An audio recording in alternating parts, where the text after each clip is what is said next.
نبات ميديا. نبات ميديا. نبات ميديا. نبات ميديا. نبات ميديا. سلام تخاطرتي نبات ميديا كما يكنيهم كما يالهم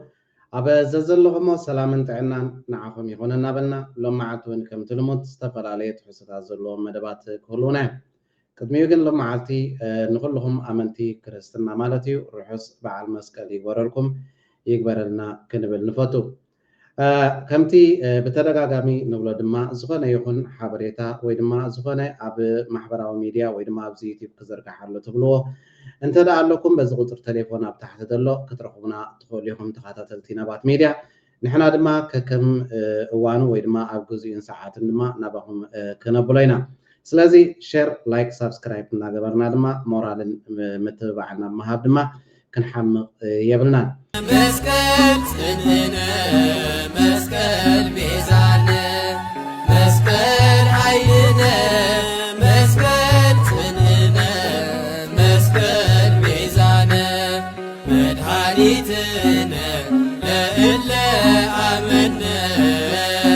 مدحانيتنا لإلا عملنا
حرام بارد تخاطرتي نبات ميديا دقيمنا دقاقيمنا نخلهم أمنتي كريستنا انقع نبزي كور بعال مسكال أبصحكم أبصحنا كنبل نفاتو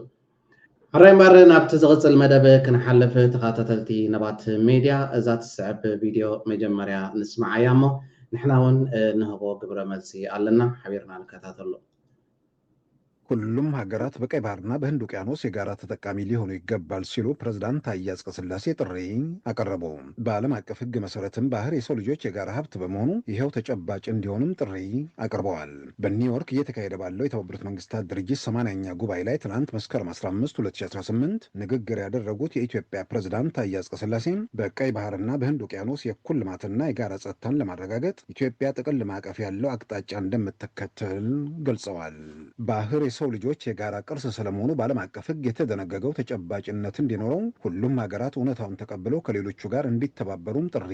አቅርበዋል። በተባበሩት መንግስታት ድርጅት 80ኛ ጠቅላላ ጉባኤ ላይ ባደረጉት በዚህ ንግግር የተባበሩት መንግስታት ድርጅት ዋና ጸሐፊ አንቶኒዮ ጉተሬዝ ባለፈው ነሐሴ በተርከሚኒስታን አዋዛም የባህር በር አልባ ሀገሮችን በተመለከተ ያደረጉትን ንግግር አስታውሰዋል። የትኛውም ሀገር በጂኦግራፊ አቀማመጡ የተነሳ የልማትና የቴክኖሎጂ እድሎች ሊያመልጡት አይገባም ማለታቸውን አስታውሰዋል። በአፍሪካ በህዝብ ቁጥሯ ሁለተኛ የሆነችው ኢትዮጵያ ጸጥታና ደህንነቱ አስፈላጊ ከሆነው ቀይ ባህርና ህንድ ውቅያኖስ የጸጥታ ስጋት እንደተደቀነባትም አስታውሰዋል።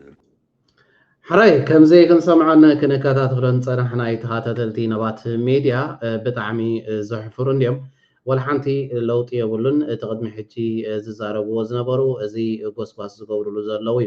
اتي ابا ودب حرات هاغرات زغربو تطقامنت ناي بحري كلونا لو نحنا دما كندز بزح حزب سلازلنا اب قيح بحر زمص دما اب تقو سلازلنا ناي ጸጥታ ስጋቱን ስለዘለና ኮሙን ቁጠባና ያዕብ ስለዘሎ ወይ ድማ ባሕሪ ኩሉ ግዜ ንሓባር ዋንነት ስለዝኾነ ክንጥቀም ክንክእል ኣለና እናበሉ ሕጂ እውን እቲ ዘረባ ብቐጻሊ እዮም ዝደጋግምዎ ዘለዉ ተኸታተልቲ ነባት ሚድያ ይፈልጥዮም ባሕሪ ዝበሃል ንዓይኖም ኣይርእይዎን እዮም እዚ ሕልሚ ጥራይ እዩ ከፊሎም ክጥቀሙ ይኽእሉ እዮም ውዕል ናይ ንግዲ ገይሮም ድማ ክጥቀሙ ይኽእሉ እዮም ካው ሓሊፍካ ግን ኣብ ዝተፈላለያ ሃገራት እናኸድካ ወይ ድማ ንማሕበረሰብ ዓለም ንሕና ባሕሪ ክንጥቀም ኢና ንሕና ናይ ጸጥታ ሽግር ኣለና ንሕና ህዝብና ይዓብሎ ንሕና ናይ ቁጠባ ሽግር ክመጻና እናበልካ ኣውያት ትርጉም ዘለዎ ኣይኮነን ምክንያቱ እዚ ዝገብርዎ ዘለው ወላ ሓንቲ ዘዋፅኦም ነገር እውን ኣይኮነን ዝረብሕሉ ነገር እውን ኣይኮነን ዝኸስብዎ ነገር እውን የብሎምን ከም ዝንሪኦ ዘለና ድማ بكل نجارهم تداهيهم بكل نجارهم دما فشلهم يوم زلوا بوليتيكا تسعيرهم بمريت وننتقنا كفانو زحالفو أيقونن أبزن ريال لنا جزية دما فانو دفاع ومستي ومالو بزغينو جزغن إذا حصل زبالة ما بمحرنا ملسي عدالين على مالنا توبيا يرتراچن لولاوي بحروانا دنبروا بيتشا كاسكبرچنو لو توبيا بعصباچن كفلا متقم مفقدلات የድንበር ዋች ካሎት በአልጀርስ ስምምነት ከተቸኮሉ በኋላ እንግዲህ እዛው ተቆልፈ ከፍለህ ለመጠቀም ብቻ ነው የሚፈቀድልህ ለዚህም ኤርትራችን ከወሰነች ነው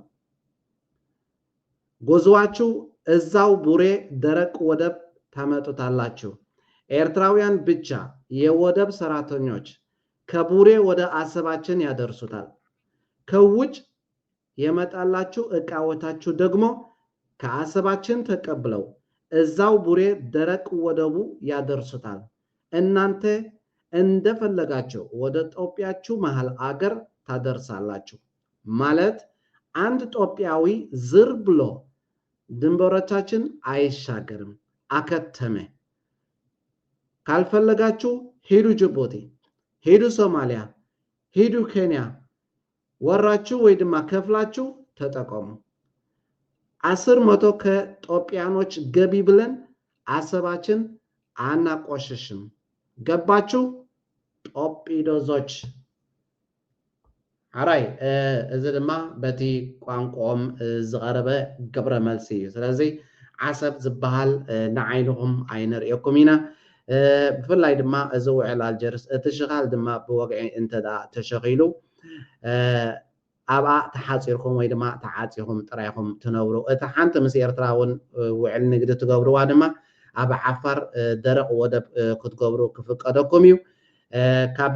ودب عصب نابتي درق ودب ناي كل عفر تقومو ودب دما ኤርትራውያን ترايهم مراحت مكاين لنوراتكم تقبلهم أو زبصحلكم كابتي تقومو درق ودب دما بعلهم نابوشت هاجر دلايكم كتقبرو وتقوليهم انت زي كوينو كاو زحلف زغونه نجر زغبر لكم حلفه يلن 10 ميتاويت ناتكم اتاوي ወይ ድማ ناتكم ربحه خنبل ودباتنا عين الرسحنينا بمبال ግብረ መልሲ ዝተዋሃቦም ተኻታተልቲ ነባት ሚድያ ካልውን ብጣዕሚ ኣዝዩ ዝገርም ጽሑፍ እዮም ኣብዚ ማሕበራዊ ሚድያ እሞ ድማ ካብ መንግስቲ ዝኣክል ሓሶት ኣብዚ ማሕበራዊ ሚድያ ክጋዋሕ ሰሚዕና ነርና ከምዚ ትርእይዎ ዘለኹም ተኻታተልቲ ነባት ሚድያ እዚ ብመንግስታውያን መራኸቢ ውዝኻን ናይዚ ዝጠፈሸ ወይ ድማ ዝወደቕ ዘሎ ስርዓት ብልፅግና ኣብዚ ማሕበራዊ ሚድያ ሸር ዝተባህለ እዩ እንታዮም ኢሎም ጽሒፎም ነይሮም ሰበር ዜና ኤርትራ በቀይ ባህር ጉዳይ ከኢትዮጵያ ጋር ለመወያየት ዝግጁ ነች ብላለች ኤርትራ ሲአይ እዚ ኩሉ ናትኩም ፈኸራ ፈሪሓ ወይ ድማ ሰሚዓ ምሳኹም ዘተ ክትገብር ከተሰማማዕ አይተሕሰብዎ ነኸይ አዲስ አበባ የሚገኘው የኤርትራ ኤምባሲ ዛሬው በማህበራዊ ገጹ ባጋራው ጽሁፍ ላይ የኤርትራው ውጭ ጉዳይ ሚኒስትር ኦስማን ሳለህ ከፕሬዝዳንት ትራምፕ የአፍሪካ ጉዳዮች ከፍተኛ አማካሪ ጋር ባደረጉት ውይይት ኤርትራ በአፍሪካ ቀንድ በናይል ተፋሰስና በቀይ ባህር ጉዳይ ለመነጋገር ዝግጁ መሆኗ ገልጸዋል ብሏል በጣም እዮም ዘሕፍሩ ስለዚህ የዚህ በመንግስታውያን መራኸቢ ብዙሃን ንኩሎም ዝተዋህቦም ይተኸታተልቲ ነባት ሚድያ ተተቀባቢሎም ድማ ኣብዚ ማሕበራዊ ሚድያ ሸር ክብልዎ ሰሚዕና ነርና ብጣዕሚ እዮም ዘሕፍሩ ኤርትራ ምስ ኢትዮጵያ ንኽትዘራረብ ድልውቲ ኮይናላ ገለ ካብቶም ዝተደናበሩ ኢትዮጵያውያን ወነንቲ ዩቲዩብ ቻነላት ኣብ ማሕበራዊ ሚድያ ዝነጥፉ ነቲ ካብ መንግስቲ ዝተዋሃበና ሓበሬታ ከም ዘለዎ ስለ ዘቃላሕናዮ ይቅሬታ ኣይተሓዘልና ምክንያቱ ኤምባሲና ኤርትራ ኣብ አዲስ አበባ መልስ ስለ ዝሃበ ሓቂ መሲልና ኢና ከምዚ ጌርና ሞ ይቅሬታ ዝበሉ ሰብ ቻነላት አለው ናቦም ከብሎኩም እንስማዕዮ ክርስትና እምነት ተከታዮች በሙሉ በጧቱ የዜና እወጃችን የኤርትራና ኢትዮጵያን ጉዳይ አስመልክቶ አንድ መረጃ አስተላልፈን ነበር እርሱም የኤርትራው የውጭ ጉዳይ ሚኒስትር ኡስማን ሳላህ ከአሜሪካው ከዶናልድ ትራምፕ መልእክተኛ ጋር ባደረጉት ውይይት በቀይ ባህር ጉዳይ ከኢትዮጵያ ጋር ለመወያየት ወይም ለመደራደር ዝግጁ ነን በማለት ገልጸውላቸዋል በማለት በአዲስ አበባ የኤርትራው ኤምባሲ ተወካይ አቶ ቢንያም በርሀ ገለጹ የሚል መረጃ ነበር መረጃውን በዋነኝነት ያሰራጩት መንግስታዊ መገናኛ ብዙሃን ናቸው የኢትዮጵያ ነገሩ ደግሞ ድርድር የሚል ነገር ስለነበረ ትክክለኛ ዜና መስሎን ነበር ያጋራ ነው በጧቱ ላይ የድርድር ጉዳይ ስለሆነ ሁለተኛ የመንግስት መገናኛ ብዙሃን አወሩት ከተባለ ይሄ ነገር ወደ እውነት ይጠጋል የሚልም ነገር ነበረ ድርድር حراي كم زسمعوا تصنحكم زي اب يوتيوب channel زنطف ابز محبراوي ميديا زسرح ኢትዮጵያዊው ንሕና ካብ መንግስቲ ከምዛ ዓይነት ሓበሬታ ወይ ድማ ናይ መንግስቲ ትካላት ነዜና ዝምሰውፁ ሓቂ መሲልና ነይሩ ብዓብይ ድማ እቲ ኣብ ኢትዮጵያ ዘሎ ኤምባሲ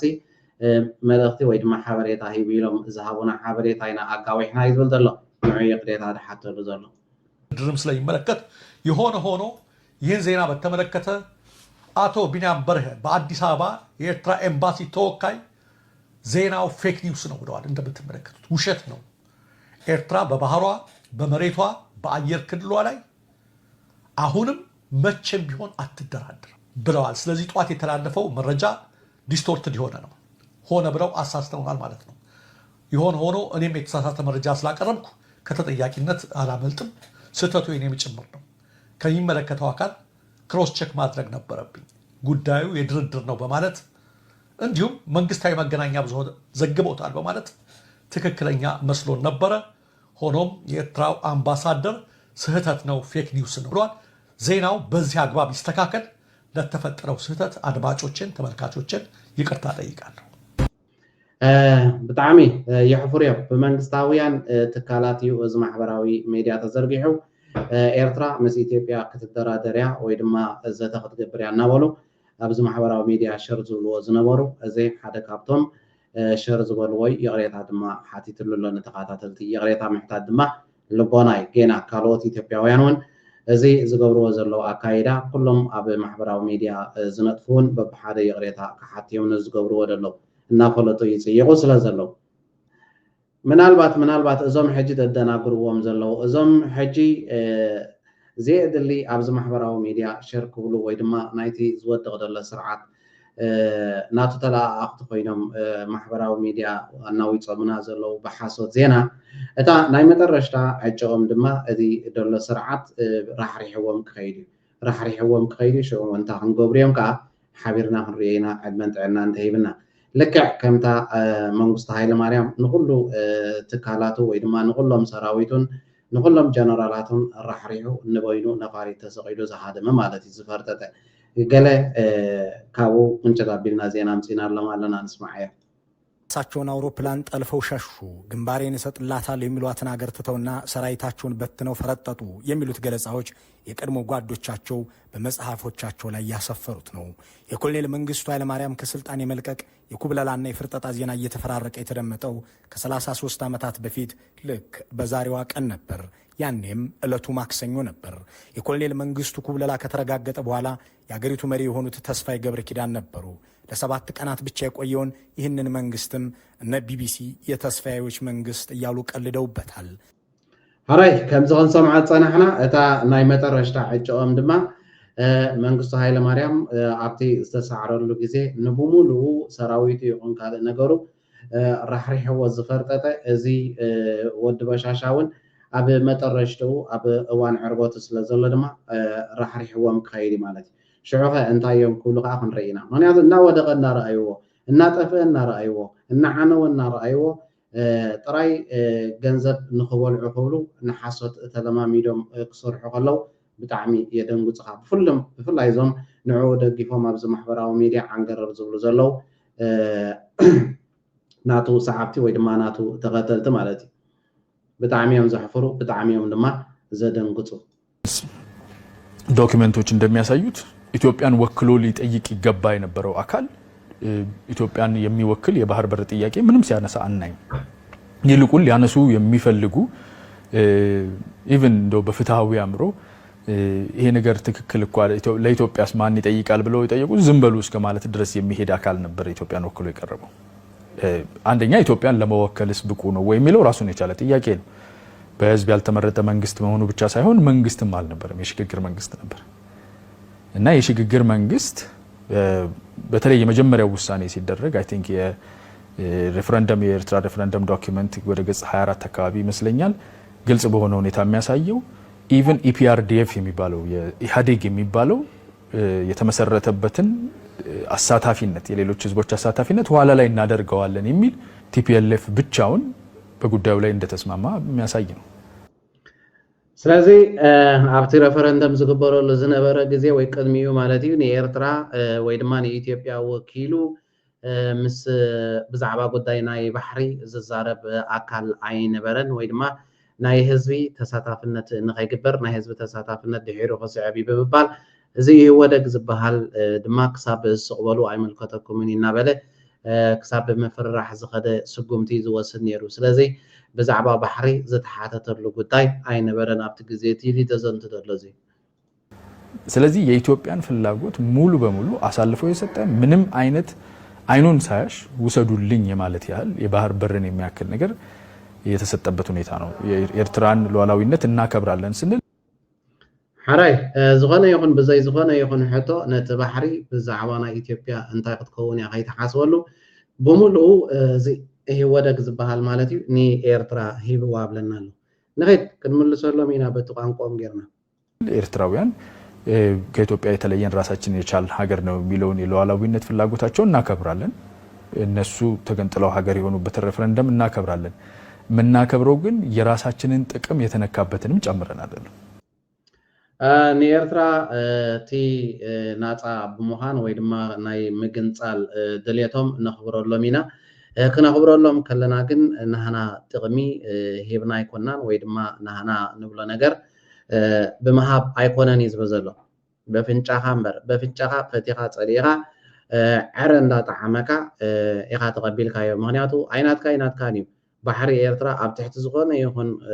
ኩነታት ካብ ጥንቲ ጥቅምቲ ናይ ኢትዮጵያ ኮይኑ ኣይፈልጥን እዩ። ብመግዛእቲ ወሪርኩምና ነርኩም ብመግዛእቲ ብሓይሊ ከዓ ብሓይሊ ብረት ከዓ ነቲ ንብረት ናህና ወሲድኩሞ ነርኩም። በፍንጫኹም ተደሪዕምኩም ከዓ ካብ ወፂኹም ተደሲቕኩም ከይድኩም ጠፊእኩም መላስ ኣውያት ዘይብልኩም ኣብኡ ምስ ጠፍኡ ኣቦታትኩም ባሕሪ ናይ ኤርትራ ድማ ናፃ ኮይኑ ስለዚ ኣይሓፍሩን እዮም። ክሳብ ሎሚ እዮም ዝዛረብሉ ዘለው ከም በዓል ዝደኣመሰሉ ምሁራት ይበሃሉ። በዛ ሂደት ውስጥ የኢትዮጵያን ጥቅም አሳልፎ የመስጠት አንደኛ ያሻጥር ግልጽ የሆነ አሻጥር ቢኮዝ ማንኛውም አንድን ሀገር እንደው ባይወከልም በህዝብ ባይመረጥም ሽግግር ቢሆንም አንድን ሀገር የሚወክል መንግስት ለኔስ ማለቱ እንደው ግለሰብ እንኳን የሆነ ዕቃ እንኳን የተወሰደበት ኢፍትሃዊ ነገር ሲያይ ኧረ ትልቁ ሀገር እኮ እዚህ ነውና እሺ ብዬ ነው እያስገነጠልኩ ያለሁት መብትን ያስከባ ራስ ሀገር ሁን እያልኩ እንዴት በር ቆልፈብኝ ትሄዳለህ የሚል እንደው 50 ኪሎ ሜትር በር ክፈቱልኝ ማለት የማይችል የተመሳጠረ ጥፋት ስራ እንደተሰራብን ያስታውቃል። ከብዘ ሰማዕናየ ይሰበል ለሕቲት ወለሕቲት ብናይ ውልቀ ሰባት ምስላ ገይሩ ይምጽእዎ ዘሎ ከመይ ጌርካ ኢኻ ነዚ ንብረት እዚ ትወስደለይ ወይ ድማ ቆሊፍካ ንትኸይድ ኢልካስ ክሕተት ነይሩ ወይ ዝብል ዘሎ ብሓፂሩ ተኸታተልቲ ናባት ሚድያ ሕጂ ፅሙቕ ኣቢልና እንድሕር ርኢናዮ እንታይ ዝብል ዘሎ ኤርትራ ካብ ኢትዮጵያ ከም ዝተገንፀለት ክትግንፀል ከላ ድማ ብምምሽጣር ናይ ህወደግን ናይ ወያነን ብዓብዩ መሰ ሻዕብያ ብምዃን ንኢትዮጵያ ኣብ ደገ ባሕሪ ከም ዘይብላ ገይሮም ኣይድብለና ደሎ ልዕላውነት ናይ ኤርትራውያን ወይ ድማ ምግንፃል ናይ ኤርትራውያን ከዓ ንኣምነሉ ኢና ግን ብዋጋ ናህና ኣይኮነን ብዋጋ ናትና ንብረትና ኣይኮነን እዩ ዝብለና ደሎ እዚ ቆንዳፍ ትርእይዎ ዘለኹም ተካርእሱ ኮሚኒቲ ዝዛረብ ዘሎ እስከ ንሕና ከዓ ብዝተኻኣለና መጠን ተኸታተልቲ ናባት ሚድያ በቲ ቋንቋ ጌርና ከዓ እስከ ክንምልሰሉ አንተ ሽንፍላ ሆድ ወይ አትዋሽ ኤርትራችን በወያነ ደብዳቤ ወይ ፍቃድ አይደለችም ናጽነቷን ያስመለሰችው አፍንጫችሁን ሰብራ ሩሲያውያን ማርካ አንበርክካ በክንዳችን ነው ሪፈረንደም መድረግ የነበረበትን ደርግን ድምጥማጡ ደምስሰን ወደ ቆሻሻ ጥለን ናጽነታችን በተባበሩት መንግስታት በ9998 ከመቶ ያስመሰከር ነው ወያኔማ መንገድ እንዳለው ጎርፉ ያመጣው ጭቃ እንጂ ምንም አቅም ኑሮት ነው ደብዳቤ ጽፎ ናጽነታችን የሚፈቅድልን ስለዚህ አታታልላቸው ለአዲሱ ትውልዶች ጦፒያኖች ማወቅ ያለብህ ወያኔዎች በታንኮታችን ጭነን ወደ 4 ኪሎ አድርሰን ጦፒያኖች ከደርግ ያላቀቅናችሁ እኛ ነን በኤርትራችን የነጻነት ንቅናቄ ክንድ ነው ደግሞ ከዘውድ አገዛዝ ጦፒያኖች ነፃ ወጣችሁ ከጭሰኝነት ሜሮታችሁን ማረስ የበቃችሁ ስለዚህ አመሰግኑ ኤርትራውያን የአፍሪካ አንበሶች ናቸው ጦፒያኖች ከዘውድ አገዛዝ ደርግና ወያኔን ነፃ ያወጣችሁ በቅርቡ ደግሞ ወያኔ የበሻሻ ፒፒጋሎችና የኢትዮጵያ ሰራዊቶች ራቆታቸውን አስበርግጎ 4 ኪሎ ሊመለስ ከተቃረበ ከቅዘናችሁ ያዳናችሁ የኤርትራው የአፍሪካው አንበሳው ሰራዊት ነው ያተረፋችሁ ዝም ብላችሁ አትፈክሩ ዝም ብላችሁ የሌለ ነገር አትናገሩ እንላለን አራይ ከብዝና ገበርና ድማ ሸር እናበልና ተኻታተልቲ ነባት ሚድያ እተዝገባ ግብረ መልስ ክንህቦም ክንክእል ኣለና ማለት እዩ እዚ ጥራይ ማዓስ ኮይኑ እሶም ከምዚሎም ክፍክሩ ንሶም ከምዚሎም ብዛዕባ ናይ ኤርትራ ክዛረቡ እሶም ተሃዲት ክገብሩ ጥራይ 1 ዓመት ሓሊፉሎ ብውሕዱ ኣብዚ ውሽጢ 1 ዓመት ግን እዚ ፋኖ ዝበሃል ድማ ክሳብ ወልድያ በፂሕሎ ኣኽቢብዋ ኣሎ ንወልድያ ምክንያቱ ተቃሪቡሎ ንዕኦም ንኸጥፍእ ንዕኦም ንኽዓሉ ተቃሪቡሎ እዚ ፋኖ ዝበሃል ኣብ ዝተፈላለየ ማሕበራዊ ሚድያ ንሪኦም ዘለና ድማ ብዙሓት ሙሩኻት እውን ንርኢ ኣለና ብዙሓት ዋሮም ሰራዊቶም ድማ ይማረኽን ካብ ስራሕ ወፃኢ ድማ ይኸውን ኣሎ ብዛዕባ ናይ ወልድያ ዝምልከት ሕፅር ዝበለ ሓበሬታ ኣሎ ናባኹም ክነብሎ ቆረጣቸው ታውቋል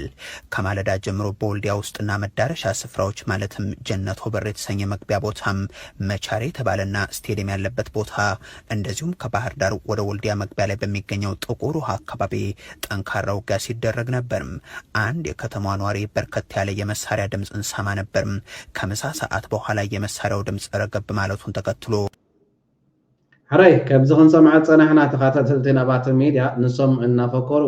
بوشت ግን بتعميم ዝጭፍጭፉን ዝቁጥቆጡን ዘለው ተዕርቦቶም ድማ እናተቃረበ ይዝኸይ ዘሎ ማለት እዩ ገና እሶም ይፈክሩ ፀገም ዝበሃል ይብሉን ዝገብርዎ ነገር የለን ንሕና እውን ካብ ግብረ መልሲ ማሃብ ኣይንሓምቕን ኢና ንሱ ንሕር ኮይኑ ተቃልሲ ካልእ በቲ ፋኖ ይጭፍጭፎም ኣሎ ንፋኖ بعابي جن أب أديس أبا تقاتل تنبات ميديا فانو أب كل العام حرا يشوفهم علو أب ما كل أديس أبا ون نحنا ون سنفات دينا بمبال عذاب ون كاب برخات نب ما كل كتبا بمتاو سومون عدكاو قاسية كايد لو سكنا بقولنا بلكم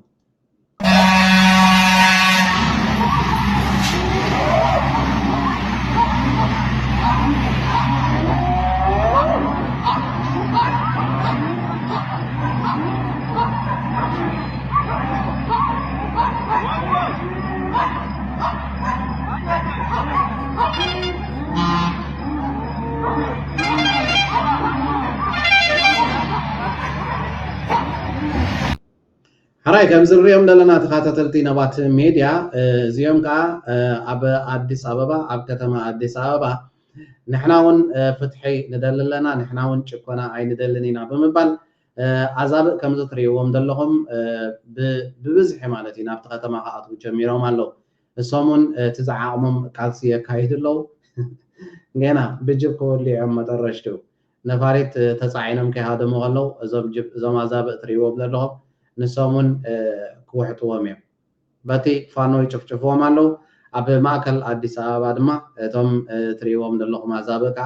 ناتهم كالسي ويدما ناتهم إجام دما يباركوت الله مالتي برايمر تقاتلتي نبات ميديا اسكي حانتي حصر زبالت فيديو لا أب غواندا بريزيدنت أو مرجع كايديو نزوم إيرتراويان حواتنا أو زلون تملكت تقاميت سلازغانه بحابشون مهاري سلازغانه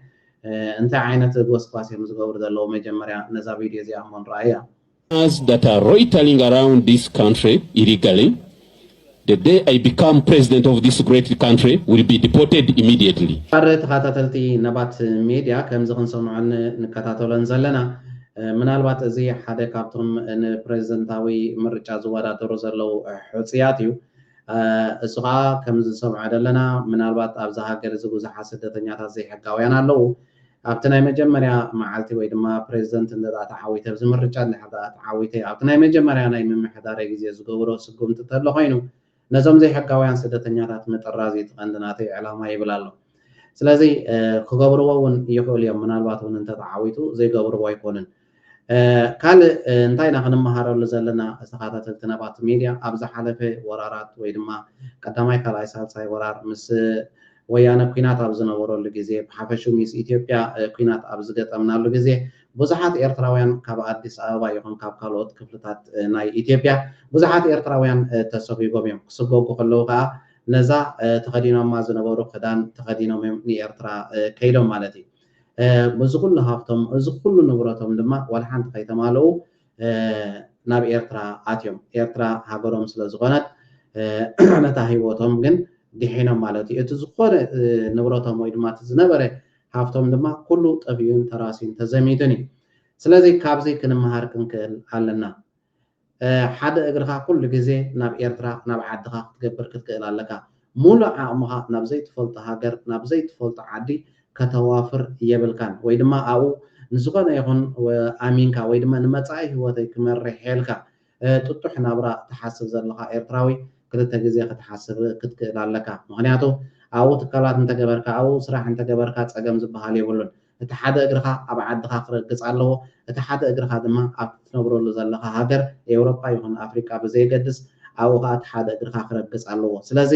ኣደልዲልኩም ኣብ ሓደ ሃገር ጥራይ ካብ ኤርትራ ወፃኢ ክልተ እጋርኩም ኣደልዲልኩም ክትረግፁ ኣይትፈትኑ ፅባሕ ንጎ ሕማቕ ኣሎ ፅቡቕ ኣሎ ዓድኻ ምዃኑ ኣይተርፍን እዩ ናብ ዓድኻ ምስ ተመለስካ እንተ ደኣ ጥጡሕ ዝኾነ ሂወት ወይ ደኣ ዝኾነ ነገር ንመጻኢኻ ዝኸውን ነገር እንተ ደኣ ሒዝካ ፀኒሕካ ፀገም ዝበሃል ነገር የብልካን ከምዚታት ክፍጠር የሎ ከሎ ማለት እዩ ስለዚ ክንዕሹ የብልናን ኩልኩም ኤርትራውያን ካብ ሕሉፍ ክንመሃር ክንክእል ኣለና ምስ ግዜ ዝመፅእ ነገራት እንታዩ ክፍለጥ ስለዘይክእል ማለት እዩ ብፍላይ ከምዚ ኣብ በዓል ኡጋንዳ ዝረአ ዘሎ ኣብ ናይ ምርጫ ጎስጓስ حرام مرة تخاتلتي نبات ميديا نلومي عدالين زنبرنا بنبات نزل تخاتلكم ويمثل نيرو أبى كتالي بخالف ليز بلا مدبات ونكن الراقبينا أبى زلزل لهم وسلامن عنا نعهم يكون النابلنا نلومي أبزغن فليكم بروك ليتي نبات ميديا نبات ميديا نبات ميديا نبات ميديا نبات ميديا